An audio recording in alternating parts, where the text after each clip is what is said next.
छत्रपती शिवाजी महाराज हे स्वराज्य संस्थापक व आदर्श राजा होते. त्यांचा जन्म 19 फेब्रुवारी 1630 रोजी शिवनेरी किल्ल्यावर झाला. त्यांच्या वडिलांचे नाव शहाजीराजे भोसले व आईचे नाव जिजाबाई असे होते. छत्रपती शिवाजी कोणीतरी चांगलंच म्हणलंय. छत्रपती शिवाजी महाराज म्हणजे काय? अरे 65 किलोची तलवार वागवतो त्याचं नाव येसाजी. जो शत्रूंची एकटा झुकतो त्याचं नाव बाजी. जो हात तुटला तरी लढत राहतो त्याचं नाव तानाजी. जो 8 तास दिल्लीवरून घोडा पुण्याला नेतो त्याचं नाव संताजी. जो शत्रूच्या छावणीत घुसून शत्रूच्या चालूचा कळस कापून आणतो त्याचं नाव धनाजी. आणि जो डाण्या भागाला एकटा सामोरे जातो आणि जो डाण्या भागाला उभं पाहतो त्याचं नाव संभाजी. आणि या सर्वांना मिळून संघटित करून स्वराज्याचे नंदनवानाचे तोरण मानतो तो माझा शिवाजी. बोला श्री छत्रपती शिवाजी महाराज की. छत्रपती शिवाजी महाराज एवढे मोठे स्वराज्य उभे करू शकले ते फक्त आणि फक्त त्यांच्या विश्वास सवंगड्यामुळे. ते आणि त्यांचे सवंगडी स्त्रियांचा आदर करत स्त्रियांना मान सन्मान देत.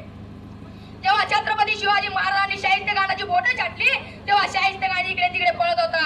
तेव्हा शाहिस्ते खानाकडे त्याची बहीण आली आणि म्हणाली, हुजूर गजब हो गया, हुजूर गजब हो गया, ये नाराज शिवा मेरी छोटी बेटी को उठा के ले गया. तेव्हा शाहिस्ते खान म्हणतो, ए पगली तू चुप कर, ए पगली तू चुप कर, ये सिवा किसी की उंगली काट सकता है. अरे ये सिवा किसी की उंगली काट सकता है. अरे ये सिवा किसी की गर्दन मार सकता है पर ये सिवा किसी की माँ बहन को हाथ नहीं लगा सकता. अरे असे राजा छत्रपती शिवाजी महाराज आपल्या महाराष्ट्राच्या भूमीत जन्माला आले हे आपले नशीब आहे. आणि आताचे पुरुष फक्त शिवजयंतीला एक पॅक मारतात आणि रोडावर लोटतात आणि म्हणतात आमच्यावर छत्रपती शिवाजी महाराजांची शिकवण आहे. अरे अशी होती का छत्रपती शिवाजी महाराजांची शिकवण?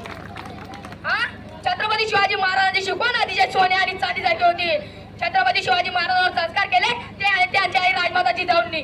आणि आता ज्या मुलांवर संस्कार करायचे ऐवजी मुलगा रडायला लागला की त्याच्या हातात मोबाईल देतात आणि म्हणतात आणि स्वतः मेकअप करून इंस्टा रील्स टाकतात.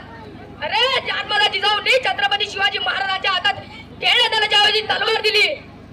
छत्रपती शिवाजी महाराजांनी त्या तलवारीचा मान राखून एवढे मोठे स्वराज्य उभे केले. म्हणून म्हणतो हर तलवार पर छत्रपति की कहानी है. अरे हर तलवार पर छत्रपति की कहानी है तभी तो पूरी दुनिया छत्रपति की दीवानी है, छत्रपति की दीवानी है.